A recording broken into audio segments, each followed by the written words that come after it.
जब वीसी के पीएस का पद ही नहीं है तो अभी तक हटाया क्यों नहीं गया? 2019 का संकल्प है जो अद्यतन है, उसमें स्पष्ट है कि वीसी को का निजी सचिव करके कोई पद ही नहीं है, निजी सहायक हो सकता है। तो निजी सहायक वही हो सकता है जो वेतन स्तर 6 का होगा, वेतन स्तर 6 का ही व्यक्ति निजी सहायक हो सकता है। जबकि ये मोहम्मद जमाल अशरफ, सैयद मोहम्मद जमाल अशरफ वेतन स्तर 2 के पद के पे कार्यरत है, ये निम्न वर्गीय लिपिक के पद पे कार्यरत है। तो इनको कैसे बनाया गया? सिर्फ इसीलिए बना के रखा गया कि लेन देन, जो भी विश्वविद्यालय में बहुत सारे लेन देन वगैरह का जो माध्यम है, लेन देन वगैरह का माध्यम है, वो इसी के द्वारा होता है। आपके आवेदन पर अभी कोई कार्रवाई नहीं हुई। अरे शांत लेके कुंडली मार बैठे हुए हैं, कुंडली मार के कहिए इसको, कुंडली मार बैठे हुए हैं। क्यों? क्योंकि उसी भ्रष्टाचार के रास्ते से वर्तमान कुलपति बने हैं, उसी भ्रष्टाचार के रास्ते से निजी सचिव बन के ये बैठे हुए हैं। क्या है अगला कदम क्या रहेगा? अब हम तो भाई छोड़ने वाले थोड़ी हैं। कानून की स्थापना के लिए, कानून का अनुपालन करवाने के लिए और विधि द्वारा स्थापित रूलों का जो है, लैंड ऑफ लॉ जिसको कहा जाता है, उसमें देर हो सकता है, लेकिन कार्रवाई होगी। मैं कार्रवाई करवाऊंगा, लड़के करवाऊंगा विधि सम्मत। बताइए रोहित जी, क्या मामला है? आप जो आवेदन किए हैं और क्या पूरा मामला है, प्रकरण क्या है? सैयद मोहम्मद जमाल अशरफ हैं। ये ललित ये ललित नारायण मिथिला विश्वविद्यालय, जो भ्रष्टाचार की विश्वविद्यालय कहा सकते हैं, जहाँ पर शिक्षा के जगह पे लर्निंग के जगह पे अर्निंग और लर्निंग के जगह पे अर्निंग सेंटर बन के बैठा हुआ है, बन गया है। अभी जो आपने आवेदन दिया, ये जो अभी सो कॉल्ड पद कह सकते हैं, तथाकथित पद है कुलपति के निजी सचिव, यानी कि वाइस चांसलर के पर्सनल सेक्रेटरी। जबकि वाइस चांसलर का पर्सनल सेक्रेटरी यानी निजी सचिव नाम का कोई पद ही नहीं है विधिवत रूप से। कुलपति को निजी सहायक का पद होता है, कुलपति का जो निजी सहायक होता है वो पद होता है, जिस पे वेतन स्तर 6 का, यानी प्रशाखा पदाधिकारी या सहायक, जो वेतन स्तर 6 का पद है, वेतन स्तर 6 के ही व्यक्ति कुलपति के निजी सहायक हो सकते हैं। लेकिन ललित नारायण मिथिला विश्वविद्यालय में अनुकंपा पे नियुक्त निम्न वर्गीय लिपिक यानी LDC, लोअर डिवीजन क्लर्क, जिसका वेतन स्तर 2 होता है, वो उनको जो है सो सैयद मोहम्मद जमाल अशरफ है, जो अनुकंपा पे नियुक्त है, उनको ललित नारायण मिथिला विश्वविद्यालय में कुलपति के निजी पद का पे ऑथराइज कर दिया गया है, जो विधि सम्मत नहीं है, जो नियम विरुद्ध एवं भ्रष्टाचार का प्रचायक एवं पोषक है। ये नियुक्ति जो है किनके साथ पे हुई है? ये क्या लग रहा है? कुलपति उस टाइम के रजिस्ट्रार और कुलपति द्वारा की गई, और वर्तमान कुलपति जो खुद भ्रष्टाचार के ही रास्ते से कुलपति बने हैं, संजय कुमार चौधरी, उनके संरक्षण में अभी बने हुए हैं।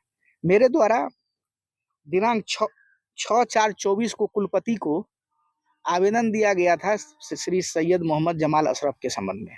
ये जो हैं अपनी PhD जो किए हैं, PhD में एडमिशन, ये नॉट सेलेक्टेड थे PhD में, यानी PRT टेस्ट में, प्री PhD टेस्ट में नॉट सेलेक्टेड थे, लेकिन इनको जबरदस्ती बाद में एक चिट्ठी निकाल के इनको PhD में नामांकन की अनुमति एक चिट्ठी के द्वारा दे दी गई। क्या ऐसा हो सकता है? नियम ऐसा नहीं हो सकता, कोई नियम ही नहीं है। तो फिर लोग अब जो सेलेक्ट हुए हैं, फिर उनको क्यों नहीं लिया गया? ये चिट्ठी किनके द्वारा? ये परीक्षा, उस टाइम के जो परीक्षा नियंत्रक थे, परीक्षा नियंत्रक मतलब उप परीक्षा नियंत्रक प्रथम, जो PhD शोध वगैरह देखते हैं, उनके द्वारा 8/6/21 को निकाला गया। क्या लग रहा है कौन है इनके पीछे?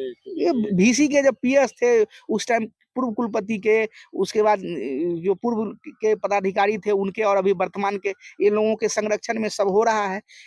इसकी जानकारी अभी वर्तमान कुलपति को दिया गया। नियमतः कुलपति विश्वविद्यालय के हेड ऑफ इंस्टीट्यूशन होते हैं, वो सक्षम प्राधिकार होते हैं, और ये टीचिंग और नॉन टीचिंग दोनों के अपॉइंटमेंट अथॉरिटी, जिसको नियुक्ति प्राधिकार कहते हैं, वो भी है, और अनुशासनिक कार्रवाई भी उन्हीं के अधीन आता है। लेकिन इन्होंने कार्रवाई नहीं किया। जब इसकी हमने यही कंप्लेन हायर एजुकेशन, बिहार के उच्च शिक्षा निदेशक को भी भेजा था। जब उच्च शिक्षा निदेशक के यहाँ से पत्र आया कि आवेदन में वर्णित तथ्यों की जांच कर एक जांच प्रतिवेदन उपलब्ध कराया जाए। तब आनन फानन में कुलपति ने तो विश्वविद्यालय के कुल सचिव ने इसको गृहांश सेल में भेजा। पहले जो कुल सचिव को गया तो कुल सचिव ने इसमें 3 मैन इंक्वायरी कमेटी बनाने की संचिका में टिप्पणी लिखते हुए अनुशंसा किया, लेकिन वीसी ने उसको दरकिनार कर दिया, नहीं बनाया। उसके बाद जब शिक्षा विभाग से आया तो उसके बाद गृहांश सेल यूनिवर्सिटी में है, गृहांश सेल के पास गया मामला। तो गृहांश सेल ने सैयद मोहम्मद जमाल अशरफ से सो कॉज यानी कारण परीक्षा संचिका पे या जिस लेटर दे के जो भी किया हो, ऐसी जानकारी है कि उन्होंने किया। लेकिन वो सैयद मोहम्मद जमाल अशरफ फिर कुलपति श्री संजय कुमार चौधरी, जो भ्रष्टाचार के रास्ते से ही कुलपति मिथिला विश्वविद्यालय में बने हैं, वो उनके पास गया। उन्होंने फिर सारी संचिका अपने पास मंगा लिया और मंगाने के बाद पॉकेटमैन जो पीआईओ हैं, लोक सूचना पदाधिकारी श्री नवीन कुमार सिंह, जो बाद में इनको अपने मन मुताबिक टिप्पणी लिखवाने के लिए जो जमाल के पॉकेट में है, आप बीसी के भी पॉकेट में नहीं कह सकते हैं, जमाल के पॉकेट में है, श्री जमाल मोहम्मद सैयद जमाल अशरफ के, उनको जो है सो 1 मैन कमेटी बना दिया गया। 1 मैन आदमी के पास भेज के उससे मन मुताबिक जो रिपोर्ट है जो तैयार किया गया और उससे साइन लिया गया और उसको शिक्षा विभाग को भेज दिया गया। जबकि शिक्षा विभाग को भेज दिया गया, जब वीसी के पीएस का पद ही नहीं है तो अभी तक हटाया क्यों नहीं गया? 2019 का संकल्प है जो अद्यतन है, उसमें स्पष्ट है कि वीसी का निजी सचिव करके कोई पद ही नहीं है। निजी सहायक हो सकता है, तो निजी सहायक वही हो सकता है जो वेतन स्तर 6 का होगा। वेतन स्तर 6 का ही व्यक्ति निजी सहायक हो सकता है। जबकि ये मोहम्मद जमाल अशरफ, सैयद मोहम्मद जमाल अशरफ वेतन स्तर 2 के पद पे कार्यरत है, ये निम्न वर्गीय लिपिक के पद पे कार्यरत है। तो इनको कैसे बनाया गया? सिर्फ इसीलिए बना के रखा गया कि लेन देन, जो भी विश्वविद्यालय में बहुत सारे लेन देन वगैरह का जो माध्यम है, लेन देन वगैरह का माध्यम है, वो इसी के द्वारा होता है। आपके आवेदन पर अभी कोई कार्रवाई नहीं हुई है। अरे शांत लेके कुंडली मार बैठे हुए हैं, कुंडली मार के कहिए इसको, कुंडली मार बैठे हुए हैं। क्यों? क्योंकि उसी भ्रष्टाचार के रास्ते से वर्तमान कुलपति बने हैं, उसी भ्रष्टाचार के रास्ते से निजी सचिव बन के ये बैठे हुए हैं। क्या है अगला कदम क्या रहेगा? अब हम तो भाई छोड़ने वाले थोड़ी हैं। कानून की स्थापना के लिए, कानून का अनुपालन करवाने के लिए और विधि द्वारा स्थापित रूलों का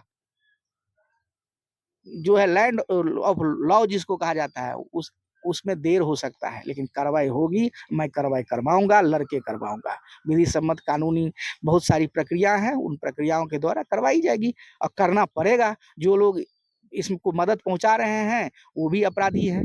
जो इस भ्रष्टाचार और ये धोखाधड़ी पीएचडी नामांकन घोटाला के संरक्षक बन के बैठे हैं, चाहे कुलपति हो, चाहे वो पीआईओ हो, चाहे जो भी उसमें सम्मिलित पदाधिकारी लोग हैं, सभी पे कानून कार्रवाई में